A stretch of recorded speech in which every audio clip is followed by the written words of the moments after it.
I think the most unintelligent thing that you can say on the conversation of homelessness is that they should just get a job. Did you know 40 to 60% of people experiencing homelessness in America already have one? Crazy concept. Employment doesn't equal housing. Sometimes income is just not enough income. The National Low Income Housing Coalition says there's no state, no metro area, no county in America where a full-time minimum wage worker can afford a 2-bedroom. Statistically, at like a fair market rent.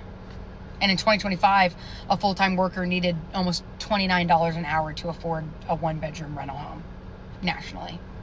So when someone who's working 40 hours a week still can't afford basic apartments, maybe homelessness isn't about getting a job. And I mean, if we think about this toxic landlord-tenant culture, think about what it costs to move into an apartment, right? First month's rent, sometimes last month's rent, security deposit, application fees, there's credit checks, income requirements, deposits for your utilities. If you're already living paycheck to paycheck, where are you supposed to come up with thousands of dollars overnight? That's the trick to the system. They never want you to stop renting. And then people are like, oh, well don't rent, just go buy a house instead. That's becoming harder too.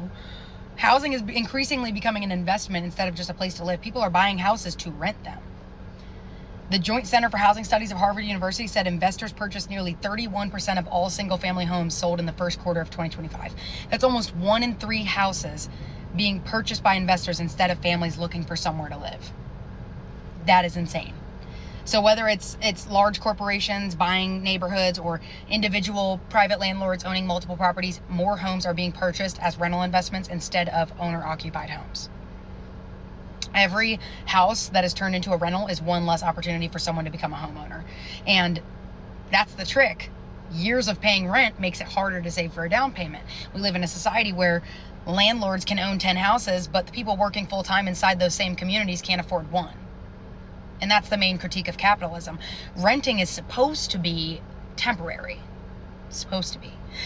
But when rent is eating your paycheck, you never save enough to escape it. Owning a home has actually been one of the main ways families build wealth in America. But when you own a home, the money that you are spending every month can turn into something you actually own. But when you're renting forever, your money is only building your landlord's wealth instead of yours. And honestly, we can just look back in history and it proves my point. We know that withholding home ownership affects people's poverty levels. Black families, for decades, they were legally and financially shut out of buying homes in certain neighborhoods. Redlining. Redlining was when banks and governments marked black neighborhoods as risky, which made it impossible for black families to get home loans. So black families weren't just denied houses, they were essentially just denied the chance to build any wealth or pass property down to their kids, escape poverty. That's the reason, one of the reasons, that racial wealth gap still exists today. Today's housing crisis is not the same thing as redlining, but the lesson's absolutely the same. When people are locked out of home ownership, they're locked out of one of the biggest ways that families build stability and wealth and get out of poverty in this country. On top of that, if you didn't know, cities have zoning laws that make it illegal or difficult to build the kind of housing that's actually affordable. So there's restrictions on like building duplexes, triplexes, courtyard apartments, like higher density housing.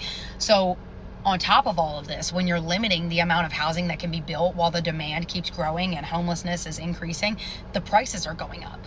And I think also our distortion, like our distorted image of homelessness is part of the problem. When people hear the word homelessness, they picture someone sitting on a sidewalk asking for change. Nobody's picturing the woman who's sleeping in her car before heading to work, or the guy who has to shower at Planet Fitness before his shift, right? Nobody's thinking about the families that are rotating between all of their relatives' different couches so that they can clock in every single morning and have someone to watch the kids. So the next time someone says, well, why don't homeless people get a job? 40 to 60% of them already do.